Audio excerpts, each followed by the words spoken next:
mursyid. Orang-orang yang tidak tahu, membahas tentang mursyid, atau yang di dalam Al-Quran disebut sebagai wali mursyid. Dalam Al-Quran Surat Al-Kahfi ayat 17 dijelaskan bahwa, barang siapa yang diberi petunjuk oleh Allah, maka ia mendapatkan petunjuk.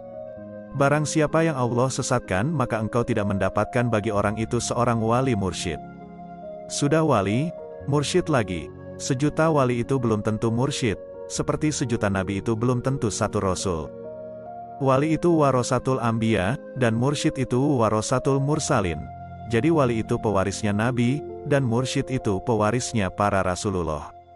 Jadi kalau wali mursyid berarti pewarisnya anbiya wal mursalin, pewaris para nabi dan para rasul. Ada orang yang tidak tahu soal mursyid mengatakan, apa mursyid itu tahu soal dirinya itu mursyid? Katanya belum tentu seorang mursyid itu tahu dirinya mursyid. Lalu dikatakan juga, seorang mursyid itu apa bisa menolong muridnya di akhirat? Saya contohkan saja, seorang mursyid itu diangkat oleh Allah, jadi tidak diangkat oleh manusia, kelompok, atau partai.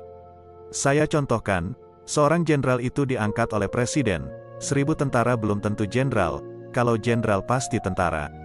Apa seorang jenderal itu tahu kalau dirinya jenderal? Menurutmu tahu tidak? Lalu kalau tidak tahu kalau dirinya jenderal, bagaimana dia akan menjalankan tugasnya? Jadi jenderal itu pasti tahu dirinya jenderal, karena dia diangkat resmi, diberi kepangkatan, diberi tugas, dan lain-lain. Begitu juga mursyid, mursyid itu tahu dirinya mursyid karena dia diangkat dengan resmi, diberi tugas apa yang harus dilakukan. Prosesi pengangkatannya seperti ini, ketika penerus mursyid sudah tidak ada, maka para aulia mengadakan sidang langit, dipimpin Rasulullah Shallallahu Alaihi Wasallam, untuk mengangkat mursyid sebagai petunjuk bagi banyak orang. Maka semua lalu mengadakan mujahadah, minta petunjuk kepada Allah, siapa yang akan diangkat sebagai mursyid. Seorang mursyid ini harus sudah wali, yang punya kedudukan di sisi Allah. Setelah meminta petunjuk kepada Allah, lalu Allah memberikan petunjuk, dengan menunjukkan cahaya mursyid yang dimaksud itu mengalahkan wali yang lain. Setelah itu kesepakatan sidang diputuskan bahwa mursyid yang ditunjukkan Allah itu yang akan diangkat, dan disetujui oleh Rasulullah Shallallahu Alaihi Wasallam. Lalu disampaikan ke mursyid terakhir di dunia ini yang ditugaskan membayat kepada mursyid yang dituju dan sudah disepakati di sidang aulia. Yang diangkat itu yang akan mewarisi ilmu warisan nabi dan rasul, mewarisi semua keilmuan dan kekuasaan para nabi dan rasul. Lalu apa bisa menolong, memberi syafaat kepada murid dan pengikutnya jika pengikutnya sudah meninggal? Ingat tulisan atau cerita saya di atas, kan menjadi pewarisnya nabi dan rasul. Pewaris artinya juga mewarisi syafaatnya Rasulullah Shallallahu Alaihi Wasallam.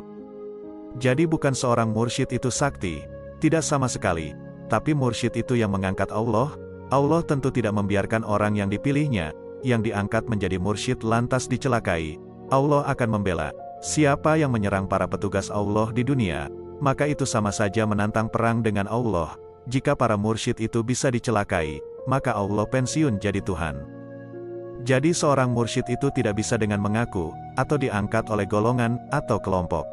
Wali saja, yang bukan mursyid, itu yang mengangkat Allah. Tidak bisa satu kelompok mengatakan pemimpinnya itu wali kutub, lalu pemimpin itu jadi wali kutub. Satu partai saja tidak bisa menganggap pemimpinnya itu presiden, lantas pemimpin itu jadi presiden beneran. Jadi presiden saja harus melewati tahap pemilu, apalagi yang wali, kapasitasnya dunia akhirat. Semoga paham. Terakhir kita bahas tentang mursyid dan murid. Mursyid itu ibarat sopir bis, sementara murid itu ibarat penumpang bis. Pernahkah naik bis? Yang tak pernah naik bis mungkin bisa bertanya pada orang yang sudah pernah naik bis. Seorang yang naik bis itu harus percaya pada sopirnya. Bagaimanapun dan belok kemanapun bis dibawa oleh sopir. Misal bis belok kiri, lalu belok kanan lalu kiri lagi, kenapa bis tak lurus terus jalannya? Kenapa belok-belok mulu? Jangan bertanya pada sopir, bahkan di belakang sopir biasanya kalau bisnya keren, ada tulisannya dilarang bicara dengan sopir. Lah apa sopirnya lagi puasa bisu, kok dilarang bicara? Bagaimana kalau mau kencing? Apa gak izin sopir supaya bisnya berhenti dulu? Tanya orang yang gak pernah naik bis. Ya kalau bisnya bagus, ada tempatnya sendiri di belakang. Kalau mau kencing atau gak usah izin, gak perlu ngisi kotak amal. Seorang sopir bis itu memikirkan semua penumpangnya. Walau kelihatannya dia cuek, cuma melihat depan saja, Bahkan sekalipun perjalanannya malam, semua penumpang pada tidur. Sopir bis itu dilarang ikut tidur. Harus melek, dan tetap melihat jalan kalau nyopir. Kalau perjalanan malam seorang sopir bis kok enak-enakan tidur, waktu nyopir ya bisnya kecelakaan. Jika tidur saat menjadi sopir, sebaiknya jangan jadi sopir, pilih saja kerjaan lain, misal jadi tukang angon kambing kan bisa. Di setiap perjalanan itu akan banyak kejadian yang dialami, dilihat oleh semua penumpang.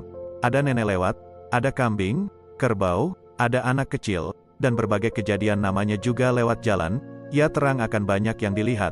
Jangan bertanya, misal kamu melihat anak kecil, jangan bertanya pada sopir, itu anak siapa, namanya siapa. Jika kamu melihat nenek-nenek jangan bertanya pada sopir nenek-nenek itu umurnya berapa. Sudah mengalami apa saja. Jika lihat kambing, jangan bertanya pada sopir itu kambing milik siapa, harganya berapa, ditawar boleh gak. Kalau sopir itu harus meladeni semua pertanyaan penumpang, dan apa saja yang dilihat penumpang, dia harus pindah beberapa profesi. Mungkin jadi tukang sensus penduduk melihat pertanyaan soal nenek-nenek itu, atau pindah jadi perangkat desa, atau pindah jadi tukang jual kambing.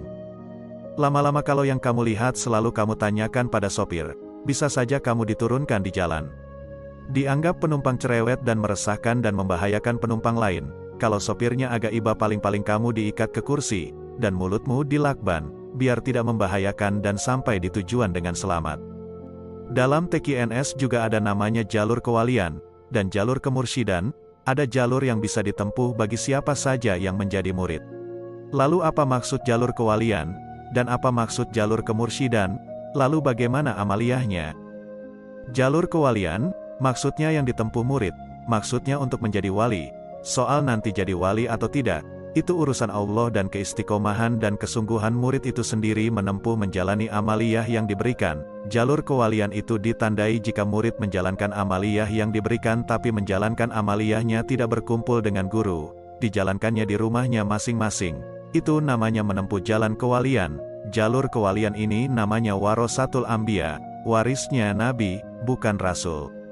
Jadi jika mendapatkan apa juga ilham dan pengetahuan tidak boleh diajarkan kepada orang lain. Jika diajarkan kepada orang lain, maka tidak ada manfaatnya, efek yang ditimbulkan. Dan murid yang menempuh jalur kewalian ini bebas, misal tak pernah ke majelis juga tidak apa-apa, karena dia menempuh itu tidak harus dengan bimbingan guru. Apa yang dilakukan amaliyah yang diistiqomahkan itulah yang didapat. Lalu jalur kemursyidan, ini namanya warasatul mursalin, warisan dari para rasul. Menjalankan amaliyahnya harus di majlis, atau menjalankan seminimnya harus setiap ada zikir akbar, wajib datang. Jika tidak datang maka masuk ke jalur kewalian, kalau hanya datang sekali dua kali maka kemajuan keilmuannya lambat. Jalur kemursyidan, soal nanti jadi mursyid atau tidak itu urusan Allah, sebab 1000 wali belum tentu satu menjadi mursyid. Setiap orang bebas berhak menempuh jalur kewalian dan kemursyidan, jika menempatkan salah satu cara di atas itu, dengan sendirinya sudah memposisikan jalur yang ditempuh. Nah, itulah nasihat kali ini. Semoga bermanfaat. Wah, ternyata nasihatnya banyak mengandung hikmah dan pelajaran ya Kiai. Baik Kiai, terima kasih atas nasihat yang disampaikan. Semoga kita dapat mengambil hikmah dan pelajaran dari nasihat ini. Amin.